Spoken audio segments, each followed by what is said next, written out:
All right, so thumbnail layer, drawings are actually the best way to capture a quick emotion or action or composition when it comes to any kind of theme that you're going to be illustrating. Okay, so let's take a look really quickly at what I've got here. Right now I've got a white background layer, right? And then I've got little thumbnail frames. I've determined that my greeting card is going to be a vertical greeting card. And so that's the orientation I've chosen for these frames. And then on another layer, I've got my actual line art, which we'll be working on in a little bit here. Okay, so I'm going to zoom in, and we'll start thinking about the different ways we can create these compositions. And it's going to come down to the most effective way to latch onto some very specific imagery. Okay, so I'm going to bring up my brush tool. Now my brush tool is a very small pencil.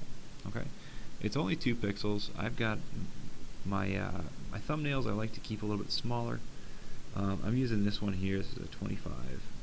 The pencil 25, but I've got it really reduced down. You can see my keyboard clicking away because I don't need a ton of thickness to that line weight. What I'm going to be doing as I create these compositions, I want to try to latch on to some imagery for the 4th of July. Okay, because I'm going to do a greeting card that has to do with a holiday, and that's the theme that I've chosen. So what I'm going to do is I'm going to get some different compositions going, and this thumbnail page that I have here helps me to think about them on a more holistic scale. Okay, so let's get started. This is where the ideas flow, and so this is where I want to be as loose as possible. The template also helps me think more about the overall composition in reference to other ones that I'm going to be doing. Helps me give a side-by-side comparison without having to jump outside of my drawing software. Okay, so 4th of July, beginning of summer, I guess, and it's one of those things that a lot of imagery is available to us. We've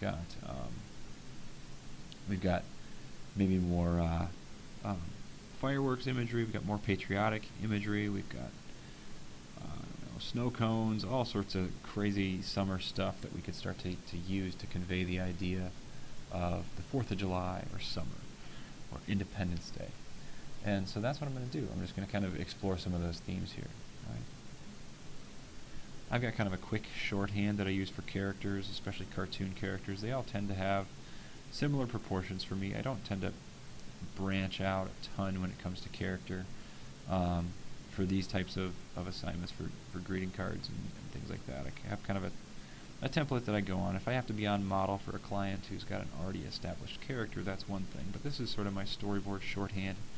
It doesn't need to be more than this, right? Maybe just indicate maybe if this is a girl, she has a ponytail or something like that.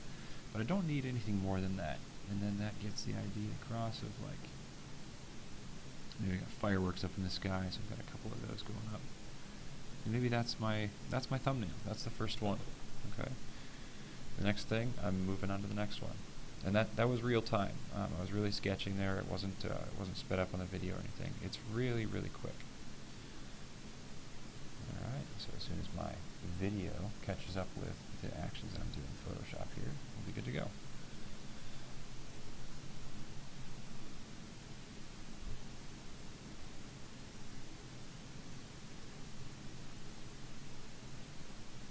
All right, so I'm moving right on to the next one here.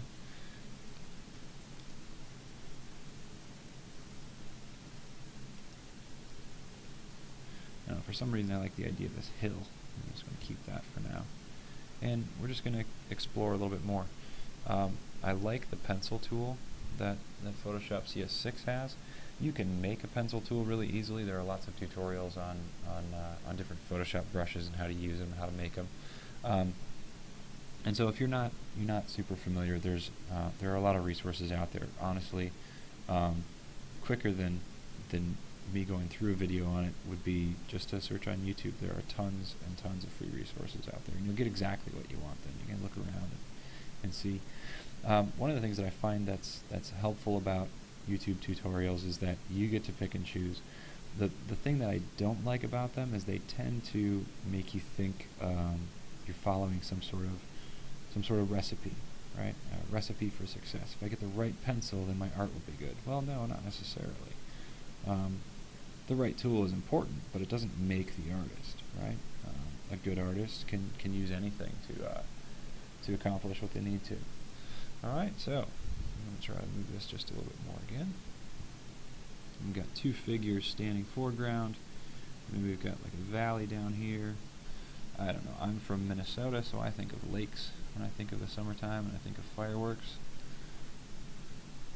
It's just what we do. We look at fireworks as they're exploding over the lake. Maybe if you're from a different part of the world, different part of the country, that makes no sense at all to you whatsoever. Maybe it's when I lived out in Denver, it was always over the canyon was always the best place for the fireworks because they were really loud, reverberating.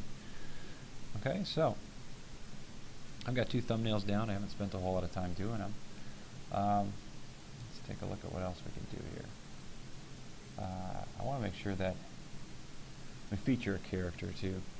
I love characters, and I love kind of the idea of this person kind of taking us along in the process. Right now, our thumbnails have kind of shown characters with their backs to us. We kind of caught them in a scene.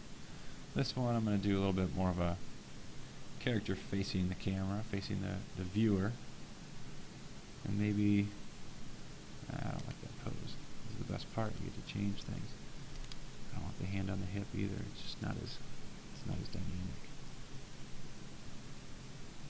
So maybe I've got a character here who's in his hand. He's holding up a sparkler, and that's going to be the main image there.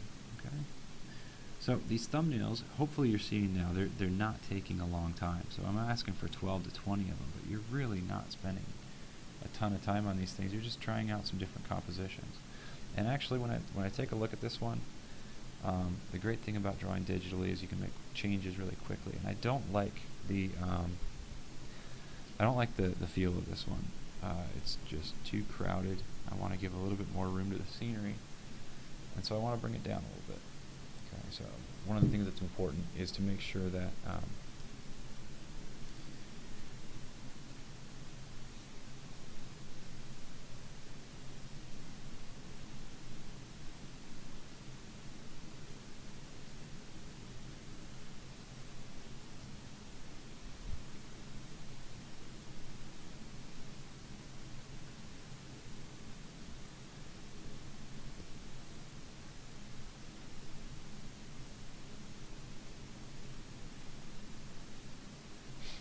make sure that you're giving your composition enough room to breathe. Make sure that there's enough background to tell the story. Make sure that anything that's bright, like this sparkler here, has enough time to be featured without getting cut off on the edge of the page. Alright, so thumbnails are good. Just make sure when you're resizing, you're holding down the shift key, otherwise you lose all your proportions that you're working on. Alright, so thumbnail drawings are very, very quick. They establish the mood, they establish the action, and what you should be able to do is fill a page like this with ideas. I'm just starting out here. I'll probably do some more and then come back and show you what I've got going on. And just make sure that you're staying loose. There's no wrong at this point. You can do anywhere from a dozen to 2 dozen of these things, and it'll allow you to start getting your ideas on paper. Alright, so I've gone through just real quickly and done a few different thumbnails. You can take a look at what's here. Starting in the upper left, we've got a girl watching the fireworks. We've got 2 figures standing together. We've got the third one here, which is a little boy or little girl holding a sparkler. Then we've got one with a tire swing. This one over on the upper right is more of a parade scene. Obviously, there's more that can be added there.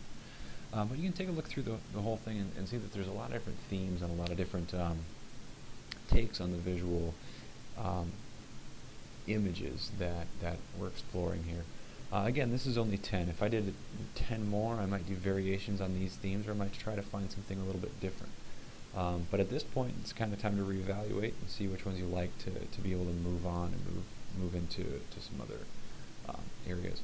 So this is what we're looking at for thumbnails. It's a really great thought process, and hopefully it'll help you to come up with something that's going to push towards a final composition.